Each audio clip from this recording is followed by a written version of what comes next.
Ito na rest back natin. Ha? Mukhang napipinto na natin yung pagre-rest back. Doon sa mga bagong dating dyan, shoutout.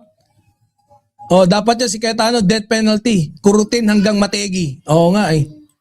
Hindi, sa tingin ko, pinakamagandang gawin diyan kay Cayetano, no, itatali mo si Rebundo, no, sa kabilang kwarto. Tapos itatali mo rin si Cayetano, nakaharap lang. No, tapos nakalabas yung ethics ni Robin na gano'n, nakatutok dito. Hindi niya pwedeng isubo. Gano'n. joke lang. Sabado, patawad po.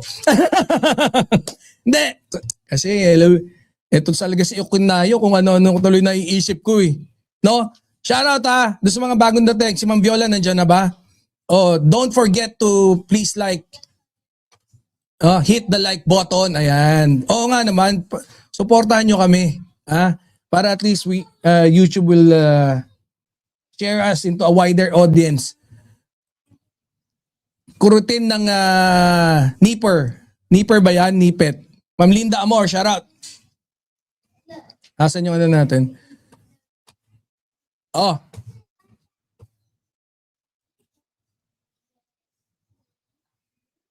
So, shoutout po sa lahat.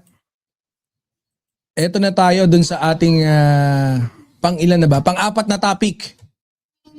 No? Si Erwin Tulfo. Si Senator Erwin. I will have you arrested. I promise. Patay ka dyan. Nagbabala si Senator Erwin Tulfo na ipapa-aresto niya ang sino mang senador na magsasagawa ng pagdinig ng Senate Blue Ribbon Committee na hindi niya pinamumunuan bilang chairman. Basahin ang balita sa link sa comment section. Yan. Kung may sound effect tayo, parang newscaster sana talaga yun di ba? Sabi ni Senator Erwin, kung sila, uulitin po nilang mag-hearing. Subukan po nila, lalo pa yung Blue Ribbon, subukan po nyo, mag-hearing po kayo ng Blue Ribbon. Kasi hindi na po ako papayag na mag-hearing-hearingan kayo dyan. At I will have you arrested, I promise. O dyan magkasubukan. And with this, no? Boss Eseng Mariano, shout out! Alam niyo yung mga ganito, pag nagbitaw ka na ng salita, kung lalaki ka talaga, panindigan mo na yan. Magkakasubukan talaga dyan. And I think magkakaroon ng kaladkaran. Sana wag nang umabot sa ganun. No? Ako, hindi din ako pabor sa mga pabanta-banta. To be honest. No? Pero, if it really needs to go dito, sa ganyang sitwasyon, sana, eto pagkakataon mo na, Senator Alan Cayetano, be the bigger man. Wag mo nang patulan. Wag mo nang gawin, no? Kasi papanindigan talaga to ni Senator Erwin. Maglabas ka ng statement, hindi na ako I will be the bigger man in this picture. Hindi ko papatulan yung hamon na yan para hindi magkagulo, hindi na ako pupunta doon. At bakla po ako, aamin na po ako. Di ba ganon? Ganon dapat. I will have you arrested. I promise. Dali ka dyan. Yan yung peking Blue Ribbon. Subukan nyo. Di ba? Bakit matapang si Erwin? Si Senator? Dahil siya ang kinikilalang Blue Ribbon Chairman. Mga mandirigma, ito ang hindi naiintindahan ng maraming tao. Akala nila simpleng bangayan lang ito ng mga senador. Pero kung susundan natin ang logic ng pahayag ni Senator Erwin Tulfo, tingnan nyo, hindi niya sinasabing ipapa-aresto niya ang kung sino-sino dahil trip lang niya. Hindi ganon. Ang punto niya ay simple. Kung may grupong magsasagawa ng pagdinig gamit ang kapangyarihan ng Blue Ribbon Committee nang wala silang legal authority para gawin yon, dali ka. Ibang usapan na yon. Kasi ang Blue Ribbon Committee ay hindi barangay na basketball league na pwedeng magtayo ng dalawang magkaibang chairman sa iisang torneo. There can only be one recognized chairman. Alam nyo, no? Yung paggawa nila, legit yun. Yung para sa akin din. Kasi, sabi nga ni Senator Drilon, there is always a presumption of regularity. No? Kaya ang dapat, magtrabaho sila until sabihin ng korte or mag-decide ang kung sino man na, ang legit talaga is si ganto. Ang legit talaga is si ganyan. Pero, hanggat may presumption of regularity, dapat yung mga senador nagtatrabaho. Kaya dito umiikot yung debate eh. 'Di ba? Mga birador pansinin niyo lagi, no? Marami yung nagre-react agad sa linsyang banatan ni Senator Erwin. I will have you arrested. I promise. Matapang pakinggan. Matigas, no? Yung datingan. Pero bago tayo mag-react dun sa headline let's look at the bigger picture. Kasi ang tanong, hindi kung matapang ba si Erwin Tulfo. Ang tanong, bakit siya ganoon ka-confident magsalita? Ano ang pinanggagalingan ng kanyang posisyon? At dito nagiging very interesting ang usapan. No? Mas interesting pa dun sa nakita mong kapitbahay mo na parehas may agsawa, nakita mo sa eskinita, naghahalikan. Mas interesting pa dun. Kasi kung susundan natin ang argumento ni Senator Erwin Tulfo, ang sinasabi niya ay may kinikilalang Blue Ribbon Committee. May kinikilalang chairman. Alam niya or mas marami ang kumikilala dun sa authority na kung saan siya yung chairman, siya yung authority.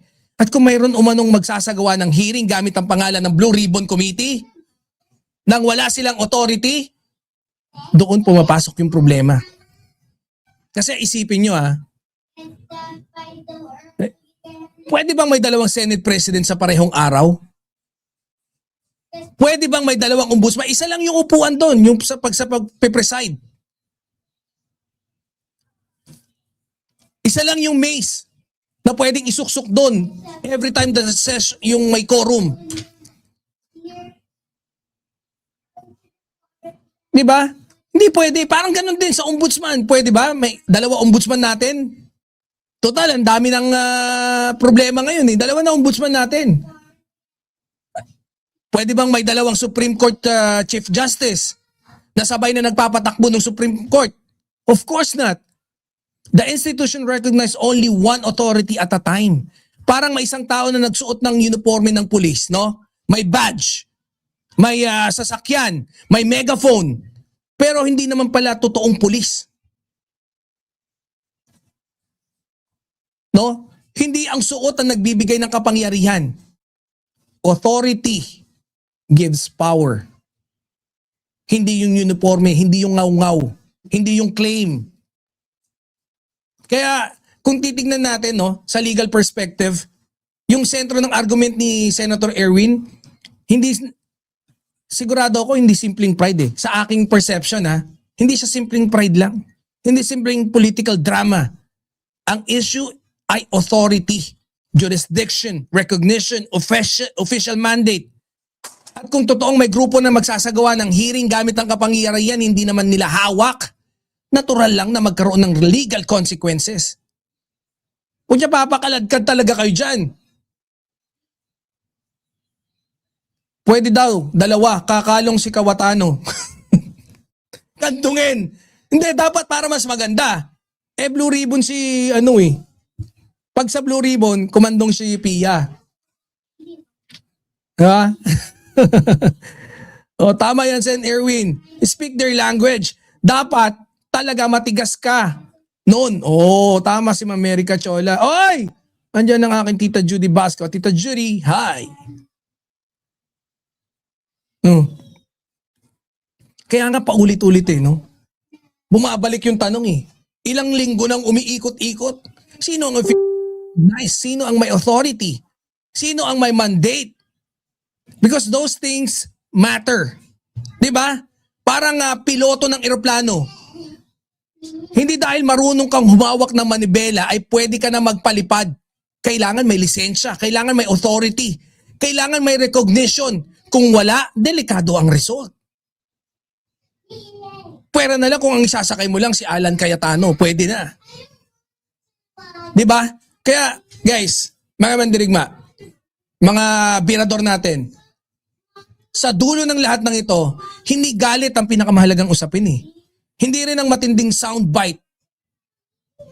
Hindi rin ang mga viral quotes. The real issue is authority. Kung sino ang mas legal na merong legal kung sino yung may legal recognition. Kung sino ang may official mandate. Sino yung may basbas na mga kapwa niya senador. At kung sino ang may karapatang gamitin ang kapangyarihan ng isang Senate committee. Kaya marahil, no? Ganyan yung sinasabi ni Kaya ganyang katapang itong ating Senator Erwin Tulfo eh. Dahil para sa kanya, hindi ito usaping personal. Hindi usaping mga pang-celebrity. Hindi usaping kung sino yung mas mataas, mas sikat. Hindi rin to usaping yung ego-ego. Ito ay usapin ng otoridad. Ng authority. Legit na authority. Di ba, Boss Raha?